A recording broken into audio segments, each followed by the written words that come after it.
ओम श्री साईराम। ओम श्री साई अनंतनूत कर्तुणे नमः। अखंड स्तविल्या जाणाऱ्या श्री साईंना आमचा नमस्कार असो। भगवंतांनी नारदांना सांगितले आहे, मद्भक्त्या यत्र गायन्ति तत्र तिष्ठामि नारद। याचा भावार्थ असा की जेथे जेथे माझे भक्त माझी स्तुती गात असतात तेथे तेथे मी उपस्थित असतो। स्वामी म्हणतात, माझ्या आनंदासाठी मी जग निर्माण केले। त्यामध्ये पर्वत, नद्या, पृथ्वी, आकाश, महासागर, समुद्र प्रदेश आणि जलविभाजक क्षेत्र अशी रचना केली गेली। सूर्य, चंद्र, वाळवंटे निर्माण केली। मग जीवांची उत्पत्ती झाली, ज्यामध्ये मानवाला प्रथम स्थान देण्यात आले। या मानवाच्या मनात माझे ज्ञान ठेवले गेले। ईश्वराविषयीचे ज्ञान मनात असल्यामुळे मानव त्या क्षणापासूनच त्याची स्तुती करू लागला। ईश्वराची स्तुती करण्याने त्याला प्रसन्न करून घेता येते हे त्याला माहीत झाले। देवानां प्रिय स्तुती या वचनानुसार त्या क्षणापासूनच भगवंतांचे अखंड स्तवन सुरू झाले व ते तसेच अखंड राहणार आहे। भगवंताच्या भक्ती मार्गात आराधनेचे जे 9 प्रकार सांगितले आहेत त्यामधील दुसरा प्रकार म्हणजे कीर्तन, म्हणजे गाणे। हे गाणे म्हणजेच भगवंताच्या स्तुतीपर गायन करणे। ज्या योगे भगवंताची आपल्यावर पूर्ण कृपा होऊन हा भवसागर तरुण जाणे सोपे होते हे भक्तांनी जाणले व कीर्तनास नवविधा भक्तीमध्ये दुसरे स्थान प्राप्त झाले। भगवंताच्या स्तवनाचे महत्त्व भक्तांच्या ध्यानात यावे या हेतूने स्वामींनी बालवयातच पंढरी भजन मंडळ स्थापन केले।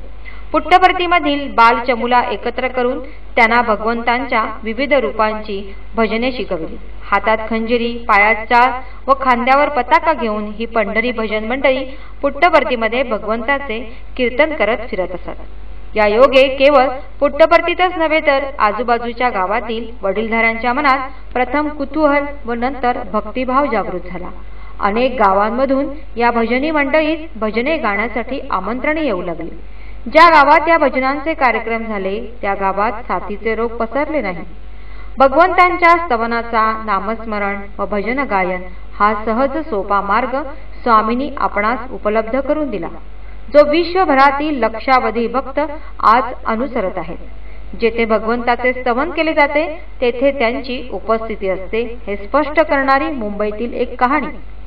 स्वामींच्या एका भक्त पती पत्नीस एकदा असे वाटले की आपण ठिकठिकाणी जिथे स्वामींचे भजन होते तिथे जातो, मग एकदा तरी आपल्या घरी भजनाचा कार्यक्रम करावा।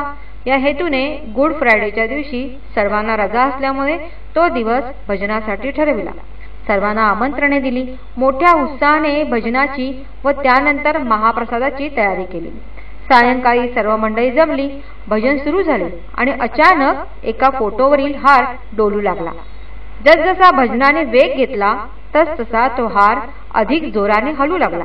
तो फोटो असा होता ज्यामध्ये प्रशांती निलयमचे चित्र होते व त्याच्या पटांगणात स्वामी उभे होते। आणि अचानक एक लहान मुलगी ओरडली, स्वामी! तिच्या आईने तिला काय झाले म्हणून विचारत असता ती म्हणाली, हे बघ, समोर स्वामी उभे आहेत। कुठे आहेत असे विचारता तिने समोर बोट दाखवले। एवढेच नव्हे तर ज्या फोटोवरील हार हलत होता त्या फोटोमधून ते बाहेर येऊन इथे उभे आहेत असेही सांगितले। सर्वांनाच आश्चर्य वाटले।